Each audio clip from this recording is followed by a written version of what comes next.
प्यारे देशवासियों, नमस्कार। अभी हमने पिछले वीडियो में बात की है पार्ट 1 में, जो डीए अभी सरकारी कर्मचारियों का बढ़ाया है कल कैबिनेट मीटिंग में।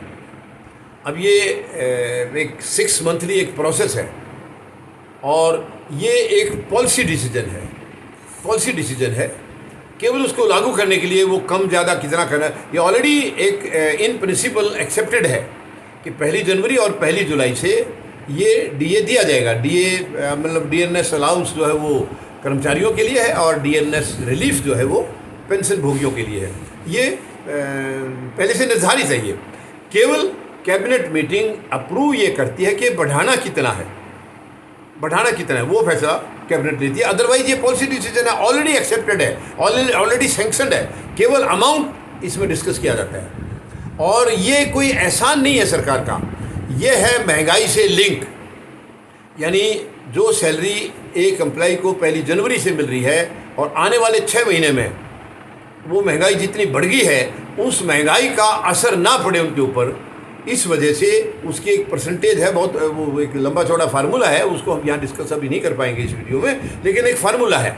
उसके तहत जो प्राइस इंडेक्स है वो जो कितनी बढ़ी है उसके हिसाब से वो 1%, 2%, 3, 4, 5 जितना भी है वो परसेंटेज तय होती है और वो कैबिनेट मीटिंग उसको अप्रूव करती है। केवल ये इतना सा है। बट एक तो ये सरकार पहले वाली सरकारों से बहुत ही गैर जिम्मेदार है। यानी पहले 13, 14, 15 से पहले ये डिसीजन हो जाता था। जैसे 1 जनवरी का जो है वो 15 मार्च तक हो जाता था और जो 1 जुलाई से लागू है वो 15 सितंबर तक हो जाता था। ये सरकार तो कई बार 2-2 महीने भी आगे निकाल देती है।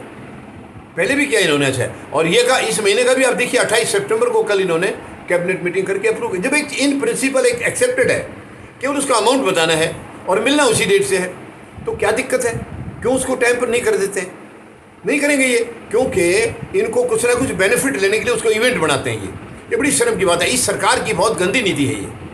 यानी कोई भी चीज़ जो इन प्रिंसिपल देनी है वो हर हाल में देनी है, उसको भी रोक के वो ऐसे वक्त देंगे जहां इनको वोट बैंक का कुछ फ़ायदा मिलता है। बड़ी शर्म की बात है। यानी सरकारें इस किस्म की मानसिकता रखती है तो उसको सरकार कहने का अधिकार नहीं है।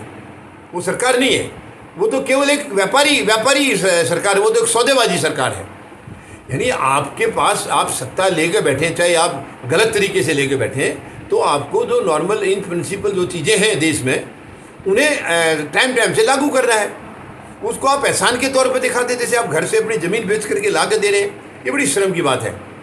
ये केवल पॉलिसी डिसीजन है और उसको लागू करने के लिए अमाउंट कितना, केवल उसके लिए मीटिंग होती है, उसके लिए मंजूरी होती है। अब उसको दिखा दिया दिवाली तोहफा। ये कैसे दिवाली तोहफा है? जब वो मार्च में करेंगे तो नज़दीक में होली होगी तो उसको होली का तोहफा बता देंगे। क्या ये होली उस वक्त ना हो या इस वक्त दिवाली ना हो तो क्या नहीं देंगे ये?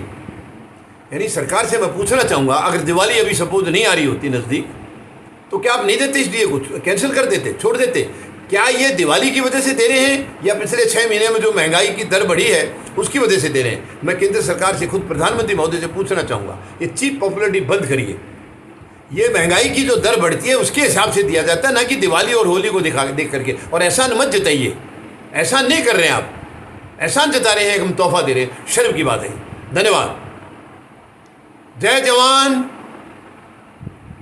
जय किसान, जय हिंद।